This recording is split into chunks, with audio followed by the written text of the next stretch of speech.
Hello, everybody. Welcome to another episode of Leaders in Supply Chain Talent Podcast. I'm your host, Shubh Faujdar, Head of Training and Development at Alcott Global. And today we have with us Jim Carling as our guest. It is also our first episode of 2022. So we are very excited to have all of you viewers here as well. Now, Jim serves as Vice President Human Resources for the Communication segment, Solution segment, Channel Business, and Enterprise functions at T Connectivity and is based in the US. So he's doing this podcast really early for us this morning. Thank you for that, Jim. You're Uh, welcome. in in his role, Jim is responsible for leading the development and execution of the organization's talent, culture, and organizational effectiveness strategies to drive high performance and business growth. Prior to joining TE Connectivity, Jim worked in positions of increasing responsibility, mainly focusing on organizational performance, employee engagement, and strategic talent initiatives. Welcome, Jim, to our podcast. We are delighted to have you here.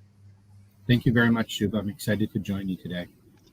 Great. So, Jim, you've had an amazing run with T Connectivity, what, 14 plus years now? And I think T Connectivity has had an amazing run in that period as well. So, I think it would be very interesting if you would just walk us through your career journey and what has kept you at T for so long, and your driving force in your career.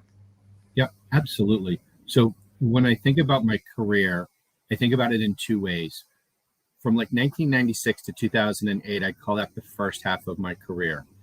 During that period of time, I had a really great opportunity to work for a number of great companies in several different industries, including retail, textiles, consumer products, food manufacturing, as well as medical device manufacturing. The one thing I found during that period of time is that I really loved working for industrial type companies. Mhm. In about 2008, I got the opportunity to join TE Connectivity. And with that, join the organization as we had just recently, in the past prior 9 months, become a standalone company. At one point in time, we were part of Tyco International, and we made the split to become TE Connectivity. So I had the great opportunity to join the organization at an inflection point, and I often describe that as a $10 billion startup at that point in time. We were learning a lot of things. We were building a lot of things. We were creating departments, and right or wrong, because of timing, within a few weeks of joining, kind of the big economic crash occurred. So, like many, you go, wow, I just changed organizations. What does this mean for me? What does this mean for our organization with very uncertain times? So it was a very interesting opportunity. I started in a global staffing capacity for one of our segments. And very quickly, by the second week, it was clear we weren't hiring. We had to realign the business and figure out how to survive in the segment that I was in, taking two portions of a business and putting them together to survive that. Following that, I've had good fortune with our company to work in enterprise functions early in my career, supporting our COO, our CTO, had opportunities to support legal, finance, and our IT organization. We've also had the opportunity to work in our relays business, our appliances business unit, our data and devices business unit, as well as our channel business unit. And then a couple of years ago, they asked me also to support all of our corporate functions. So the addition of marketing, strategy, business development, and kind of help tie some of those connections across the organization and down into our business. Like many large companies, we have a matrix organization. So navigating those connections and helping others kind of find their success is something that's always very helpful in an organization like ours. Great. So I guess, that constant increase in responsibilities, getting to do new things is what is responsible for you staying in T connectivity for 14 years. Absolutely. I'm an individual who thrives on crazy situations and changes. And as you think about it, it was a newly stood up company. We then had the crisis. A lot of the opportunities that I've had have been growth situations, turnarounds, different situations that took a fair amount of energy to connect with the individuals in the organization as well as the leaders to continue our growth strategy. No 2 days have ever been the same. Mhm. Challenges are every day, and that's part of working in human resources in many companies. But it's the reality for many leaders around the world in companies. Every day is going to be a little bit different. If it excites you, it's not work. You have fun doing it. Absolutely. So we will be discussing Jim's profile in detail and all the amazing work he's done so far and what he thinks about different aspects of talent. But for everybody who's watching us live, feel free to type in your question in the comments and we'll pick some of them up during the course of this conversation as well. And hopefully we will be able to add more value to you during this conversation. So, Jim, moving on to your career and all the exciting things which you've done so far, one of the things about your experience is how involved you have been in partnering with business to begin expansion and large projects, even including a $1 billion business turnaround. And typically, if you speak to business leaders, HR is seen as a support function instead of, some of being instrumental in making these things happen in business. And you have been an instrumental member in your team to help the business grow. So tell us more about that and your journey making this happen. Yeah, absolutely. So I think one thing that very much is a reality for functions that are not driving revenue growth Mhm. is they're classically identified as support functions. And that's completely okay. I don't see a challenge with the fact that that's a reality because we're not on the front lines driving the revenue. Mhm. It doesn't mean that those functions are not important, whether it's the back end IT organizations, the logistics organizations, finance, HR. We all have critical roles to play, and understanding where to play and how do you bring value is what can drive that partnership to where it's not perceived as a back office element.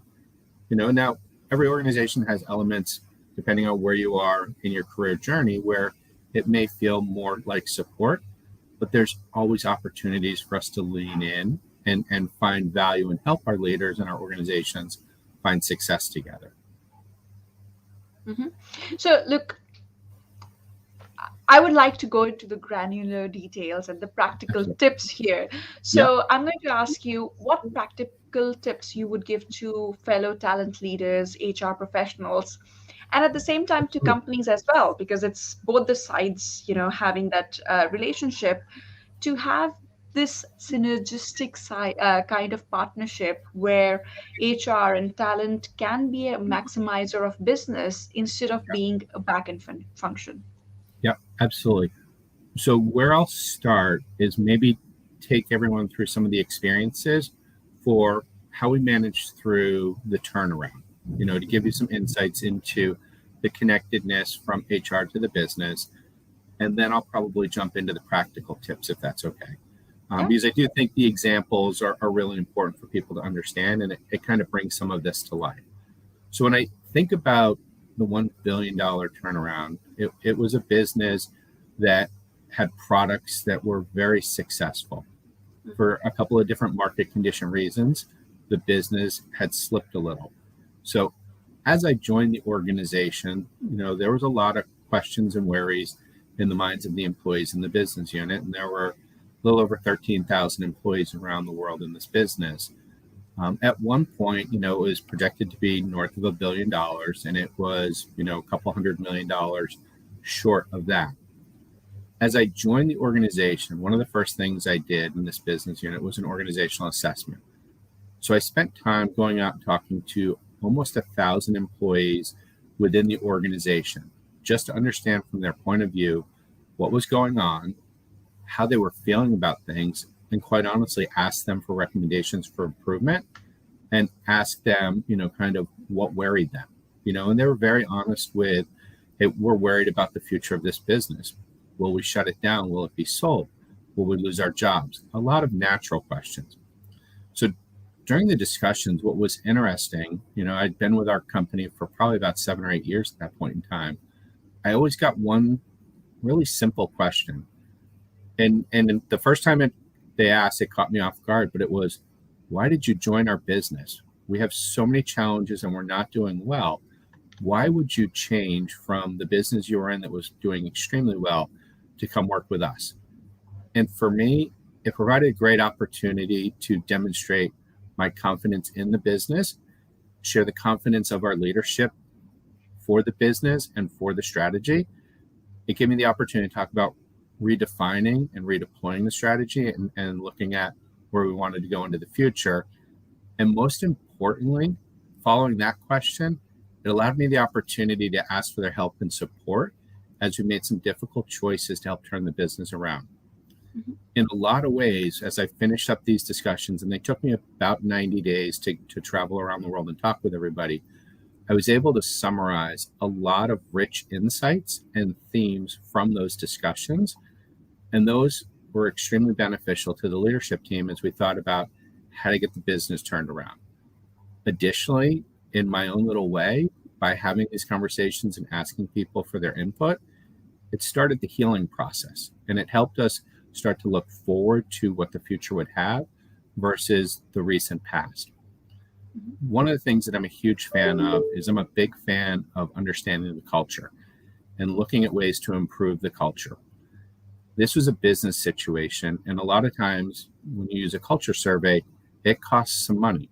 And at the time, we were watching every penny. We had a portion of the business that was not making money. It was costing probably about $75,000 a day to operate it without positive revenue coming in. So every penny counted, but I had conviction around what we could get from a true culture survey that would help our leaders really glean insights into what would help us move the needle. One of the ones that I'm a fan of is the Denison culture survey.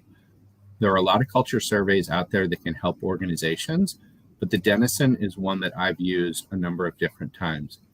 And the reason I've gravitated towards Denison, and while I love engagement surveys, for me, this is very specific to culture. In doing the assessment, and we used about the same population, we had about 1,400 employees that spanned all the way into our manufacturing facilities, take the assessment.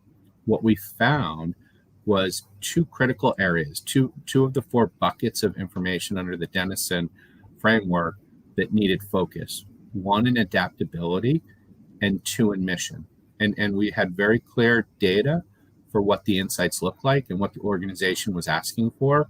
And what was really important to me in thinking about the utilization of the survey, when you can improve organizationally in areas of adaptability and what your customers need and the mission for where the employees are going and how we're driving forward, it has a correlated positive return on improving innovation, sales growth, and market share. And all three of those areas were critical to stabilizing the business and getting it back on the growth trajectory. I take no credibility for the business turnaround, but with this information, what my HR team and I were able to do is kind of summarize and shine a light on some opportunities organizationally that would connect with our employees as we're continuing to kind of rebuild and drive the strategy forward with our customers. Yeah. Now, I think, go ahead. Sorry, you were saying something. I was just going to say. What I absolutely love here is that you got the pulse of the organization by speaking to each and every employee. Here, 1,000+ people you have spoken to, instead of having a strategy meeting with just the top level people who were not doing the day-to-day operations. And I think that was one of the major reasons behind the success and the turnaround, because these were the people who were actually working in the business. We do have an interesting question about it, but I'll let you finish because I think I interrupted. No, it's quite all right. I was going to take maybe a minute or two and talk about some of the practical tips, and then we can come back to the question if that's okay. Yep. So when I think about practical tips, and for me, it has to be super simple because I'm not a complicated or extremely smart individual. So, around the practical tips, I think it's a great question. And the way I think about this, it's not necessarily from a talent leader or company kind of perspective around solving for the business partner elements. When I think back on my journey, I remember back to when I was in graduate school many, many years ago. And during that discussion, I was naive. Full disclosure, I had gone from undergrad to graduate school, but a lot of the individuals who were in my graduate program had worked in human resources. And one of the things that struck me in my second semester, we were having a discussion, and a number of the individuals were talking about wanting leaders to give them a seat at the table. And that struck me as odd. I was curious to, what do you mean give you a seat at the table? And as we talked about it, I asked, again, I was naive, so I just asked a question. I said, why don't you have a seat at the table? Why isn't your voice heard? And as they described it, it was more of trying to push their way in, and again, not walking in their shoes. For me, it was, okay, what's the accountability of how you're driving progress for the organization? As I think about working my way through school and paying for school and even through my career, what I found is when you do good work and you deliver on the results that you've committed to, people seek you out. And as individuals seek you out, you get more opportunities to prove that you can do more and you can add more value to the organization. So in many ways, for me, it's not about being given something. It's about each and every one of us. How do we add value? And what are we bringing to the organization every day? My approach has always been the same. I view myself, push myself, and act as a business leader first. All of our organizations are in business to provide a product and a service and to make a profit as we add value to the world. If we clearly understand, regardless of our functions, if we clearly understand what's important to the business, that's where I would ask everybody to start. You start as a business leader first, and then a functional leader second. And for all of us, we all have a toolbox of experiences and capabilities.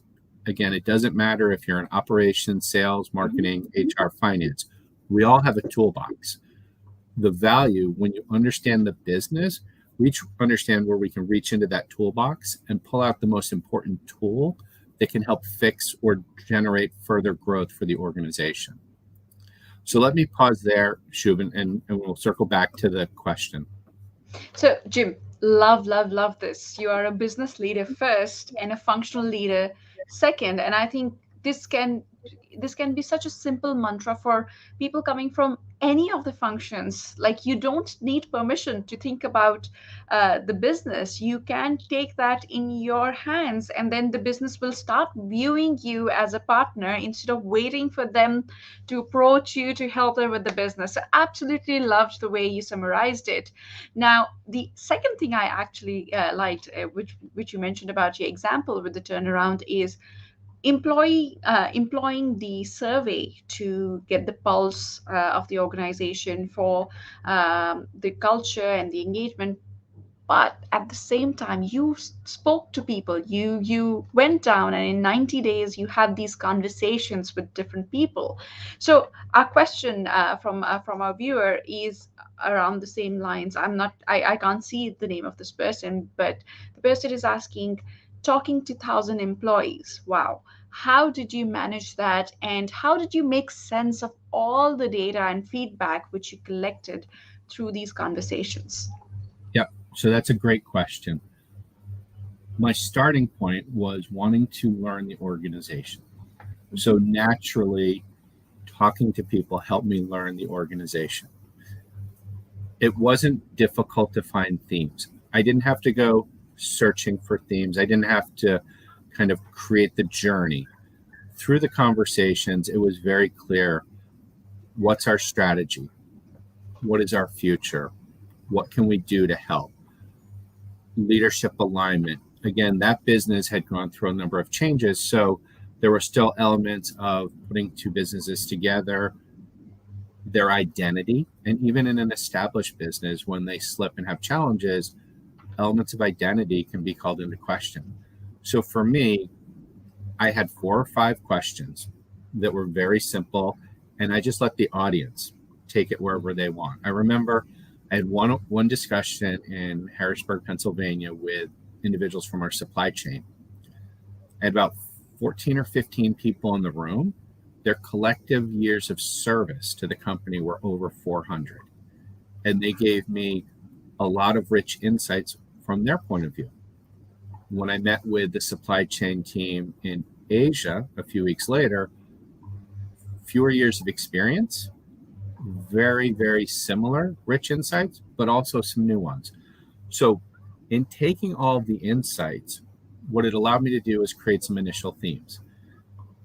With that, I shared them with the leadership team and said, hey, I would like to go do the culture survey to give us a bit of data to back up what I've heard, to make sure what I'm hearing is very accurate as we think about our guidance forward.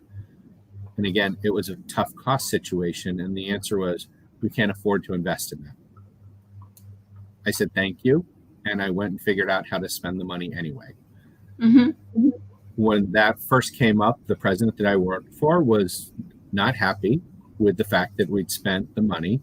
It wasn't a lot of money, but it was still an expense when we're being very, very careful. With that came back insights individually, person by person, in these different categories that provided hard data to back up the qualitative elements that I had seen. And by putting it together, it made it very clear from an organizational perspective where we needed to start in that process. I remember early on, after we got the data back, one of the questions or one of the themes that came out was around kind of the mission and the vision. And we'd had some leadership changes. And for the employees, for me, it was very simple. They wanted to know, where's the North Star? Where are we going and how are we going to win? And while we have strategy maps in a lot of our businesses that help to guide how we connect with our customers, our shareholders, and our employees, we didn't have a refreshed one in that business. The president at the time strategy maps were not something that resonated with him. Everybody knows what we're going to do. Why would we invest time? I said, thank you. And I went and grabbed a couple of our commercial leaders and one of our other leaders that had been good with change management within the business. And we drafted the first strategy map for the new business and the new focus. We pressure tested it. We grabbed 30 or 40 people and said, hey, as you think about some of the discussions, is this what you're looking for? Absolutely. So through the data, through the qualitative, it was one small, simple thing, but it helped the organization understand that we truly had a vision and a plan for where we wanted to go, and that we had confidence in this business. So there are little things that'll come through normal discussion and, in my mind, seeking to understand, as well as the data. Now, we converted that president. He has forever been a strong supporter of culture surveys at this point in time, because you can get real data, and every organization is different. They're all very, very different. But when you know what you're kind of going after, it can help drive the progress. Because for us, we were able to say to the organization, here's what we heard from the conversations. Here's what the data showed us from the survey. And then we were able to look at our say-do. Here's what we're going to do. And each quarter we came back and said, here's our progress. We've improved new product offerings. We're expanding market share gain. We were able to kind of link back to where we started with employee input to our progress forward. And it pulled everything together nicely. Wow. So they were in true partnership throughout, like every employee in the organization was in true partnership with the business team, with the talent team, with the vision. And so it was a shared vision rather than something which was just, thrown from the top and you Right. just have to implement. So that's and the way amazing. and the way we drove it down into the organization, because we wanted people to understand at multiple levels. When we first rolled it out, the general manager shared the information. We then asked each of the functional leaders, finance, engineering, please review this with your team. But in that double click, we asked each of the groups to say, okay, when you describe this, what does this mean for your part of the organization? How do the employees in engineering or operations get behind? How do they help drive this forward? And we were very careful to make sure that they were practical examples so that that leadership team could then do it at their next level down. So we're able to get out to a very broad part of the organization to start with our strategy at the top. What does it mean for your function? And then what does it mean for myself as an individual in our journey forward? And while that was a turnaround situation, those connections from top to bottom to all of our employees and having understanding of what is it that I do to make a difference every day is very, very important to your continued growth and success. Yeah. So very, very inspiring story. And I think we can have a separate podcast just to go into all the nitty-gritty and granular details. And it's so rich for anybody who's looking at organization transformation. But I'm going to make a bit of a segue here because I'm also mindful of the time. And when we spoke earlier, you mentioned about connecting with, approximately 1,000 female leaders to empower them and to discuss options for recognizing and overcoming gaps in confidence. And such a critical topic to discuss when we're thinking about gender equality. I'm a huge believer that we need male allies in enabling gender equality. So tell Yeah, us more about this journey and your role. absolutely. So this one is super exciting to me. Probably about 8 years ago now, somebody had shared an article called The Confidence Gap, written by Katie Kay with me. And as I read through it, I was amazed at some of the similarities and differences in men and women in the way we think about confidence. And again, I'm a fan of research, so it was backed up with a fair number of research data points. So with the general manager I was working with at the time, we read the article together and we actually had a trip to Italy. Mhm. At that location, we asked 15 different female leaders to join us for a conversation. Literally, we wanted to pressure test what was in the article and see if it resonated with the individuals. And a couple things that were super amazing. We gave them the article ahead of time and we asked everybody to read it. As we started the conversation and said, how many of you recognize any of these situations in yourself? Hands went up throughout the meeting. We spoke for almost an hour, and a lot of the differences that were in there came out in examples and how did people think about it. And what was amazing to me and what was a light bulb was for the individuals in the room, they felt like, oh, I thought that was just me. I didn't realize this was others. So with that, we took that same element of the conversation and expanded it with a number of our journeys that year. And then in our IND week, I hosted several sessions as a starting point that year, just to start to get it out there. And what's interesting, you'd see there's benefit in recognizing the differences. It's not that they're good or bad, it's just recognizing that they're there. When we think about certain examples, promotions, if there's 10 things that are criteria, men may say, you know what, I've got 5 of them. I'm going for it.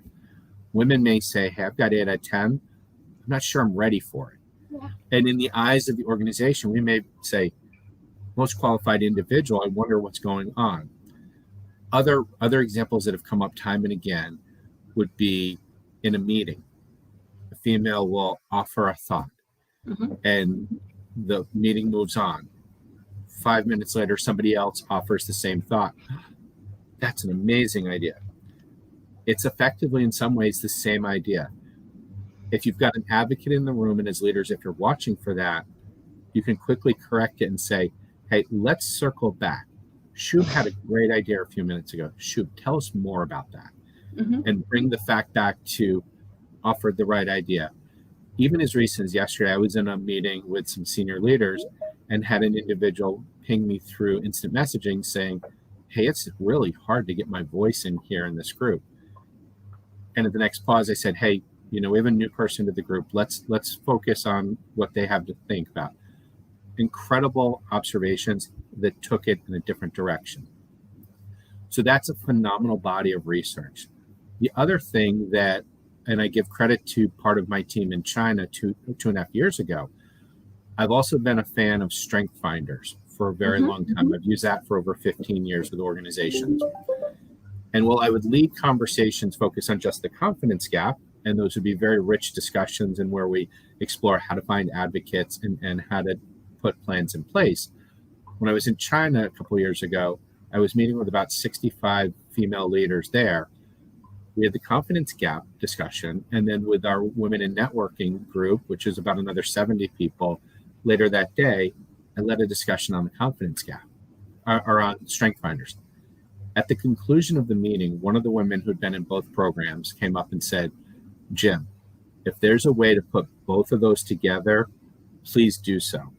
And it was a light bulb moment for me, because what it helped me to find out, and through that individual's help, we've refined the meeting to about an hour and 15 minutes for an initial discussion where we can talk openly about gaps, but then we can talk about the inherent strengths that we all have. Men and women, we all have these strengths. When you understand those and you're comfortable with leaning on those, it can help to reverse some of those confidence gaps. So that's been an amazing revelation for me, and just putting two things together. And I continue to have those discussions with our female leaders throughout the organization and around the world. The other thing that I would throw out there is, if you stretch it beyond just female leaders, depending on the cosmopolitan makeup of your organization, if it's mostly European, same concepts of inclusion can fold into if you have an emerging presence in Asia or Latin America or Africa or wherever it is. The same principles can apply if you're thinking about it from a leadership perspective and you're trying to be a purposeful advocate for those in your organization. And one other book that's extremely beneficial is a book written by Erin Meyer called The Culture Map.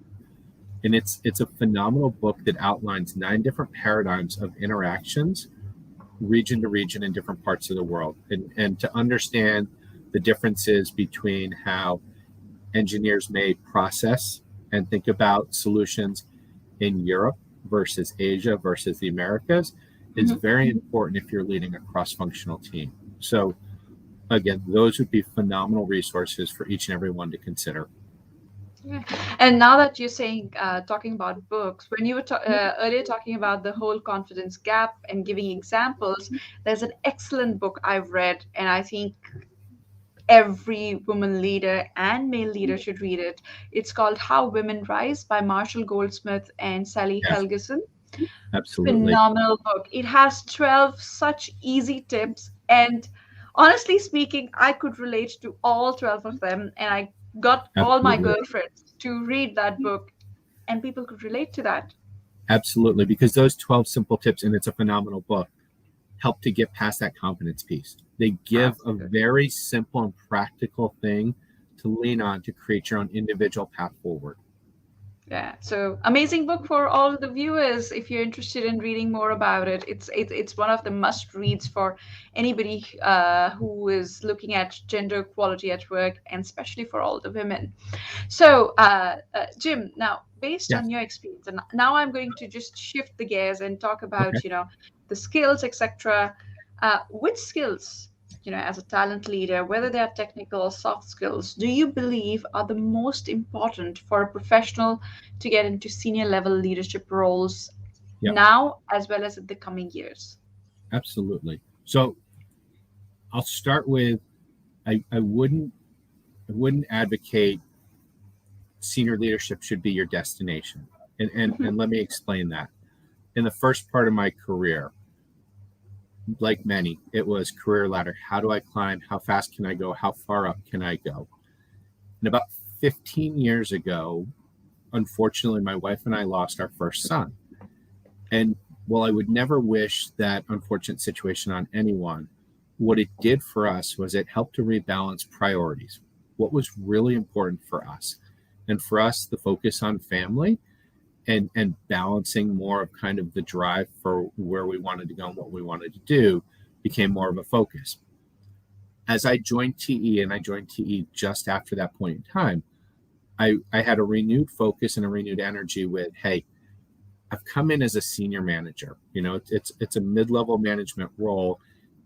And if this is the level I stay at, through the rest of my career, and I balance the family element, I'll be okay with that. What it did allow me to do is continue to be very authentic to who I am, be who I am, and do what I want to do every day. But I still had the same drive. How can I help the organization every single day, and focused on the value I could bring? And through that, while not chasing after, not automatically thinking about I need a larger promotion, by doing good work, it resulted in more and more opportunities. And I think for everyone, figuring out that destination, how far do you want to go, and in what ways do you want to go, is a really important personal journey. When I think about specifically the thoughts around skills and experiences, I would say flawless execution, regardless of what you do for a living, is really important. By being able to deliver on the regular work every single day flawlessly, you start to build trust and confidence in who you are as an individual and the value you bring for the organization.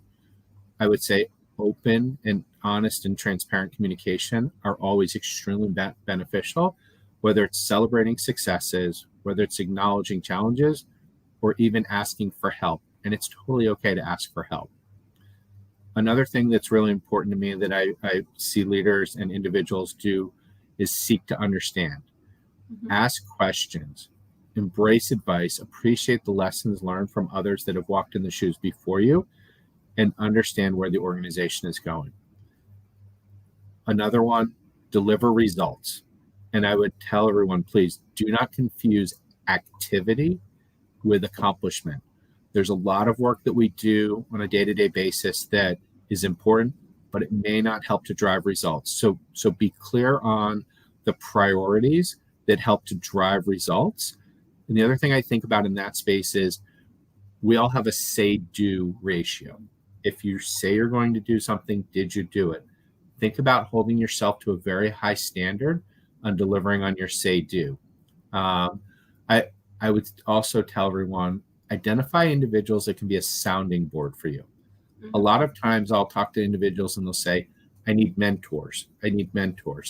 And at times I feel like the element of mentoring can be overextended. I do think it's really important to find a handful of people that when you have a question, when you need guidance, that you can go to them in a safe way and use them as a sounding board. We will all have mentors along the way, but these sounding boards can also turn into advocates for yourself. And finally, I would say, be willing to do the tough work. You know, there's any number of activities that may not be the most glamorous. Do the tough work, do it well, and people will come to rely on you, and it will help lead to bigger and better opportunities, again, for what you wanted to do. Mm-hmm. When I think, a final thought in this space, Shub, when I think about individuals wanting to join senior leadership, whether it's leadership teams, business units, company level, keep in mind as you grow your career, when you start to join leadership teams, 50% of the joining the leadership team is the trusted advisor element. 50% is your functional expertise. That trusted advisor, that trusted leader is a very important element so that you can work with the different members of the leadership team. So the demonstrated successes that I mentioned earlier, along with the counsel and guidance you can offer to the leaders, will help to carry your journey forward to whatever level you want from a leadership perspective. Yeah. Well, Jim, firstly, sorry about the loss of your son. And I want to acknowledge you for being so authentic and vulnerable and sharing this here, and also sharing such great nuggets of wisdom for people who are looking at, their career more holistically rather than, just climbing it for the sake of climbing it. So, look, I'm going to start wrapping things now, and just a final question. And something which is suggested by one of our regular viewers is, what did you change in your professional life, either started doing or stopped doing, which had the most impact in your career? So for me, a couple of things, and this started early in my career. My father taught me to always appreciate those who've come before you. Mm-hmm. Don't reinvent the wheel. So ask for advice, understand where they've been, but don't always automatically accept it. Mm-hmm. Question it and understand it to make sure you can agree with it and or that you can inflect differences. Again, for me, about halfway into my career was the inflection point, and it stopped me to really pause and put more focus on taking care of the family, and balancing that and being true to who you are. So I think there's a lot of value in being comfortable in who you are and what you want to do as you go through it. The other things that, for me, I defined several years ago were elements of what I would call kind of my leadership style. And for me, I describe it as blue collar humble. So I'm not afraid to roll up my sleeves and get my hands dirty at any level of the organization. There's a huge benefit to humility in how you do work and how you find success in helping the organization grow.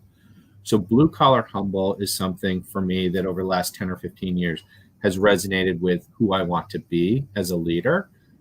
Additionally, kind of the mindset of servant leadership and Mm-hmm. helping others is one that resonates with me. When something goes wrong with the team, that's my fault. Take that accountability. When we have great accomplishments, you share that credit. All of that credit goes to the team, and it makes a huge difference for people as you do that. And the last thing I would say as a leader, and I share this all the time, and I thank God for it. Think about if you're in a leadership role earlier in your career, someone saw something in you. They invested in you. They took a chance. They nurtured you. It's all of our responsibilities to think back to what we got for benefits and how do you pay that forward with your teams and in your organizations. So those are a couple of things that have been more defining for me through my career that have helped me refocus the way I help others. Yeah. And I'm sure the waking every day at 2:45 a.m. also had a lot of role to play for that. Absolutely. Good. So thank you so much, Jim. Unfortunately, we are out of time, but this was such a rich conversation. I'm sure everybody benefited immensely with that. Thank you to our viewers in Asia, in Australia for staying up so late, and in US who are just waking up for staying with us. If you are listening to this as a podcast, feel free to ask your questions in the podcast or going to one of our LinkedIn profiles, and we will be happy to answer your questions. Please do remember to follow Jim. His profile is linked on this post. So, to get more nuggets of wisdom for talent and careers and life in general, follow Jim. Have a great evening to everyone. And Jim, thank you so much for sharing so beautifully and so wholeheartedly. It was a big pleasure to have you with us today. Thank you for the invitation. I really appreciate it.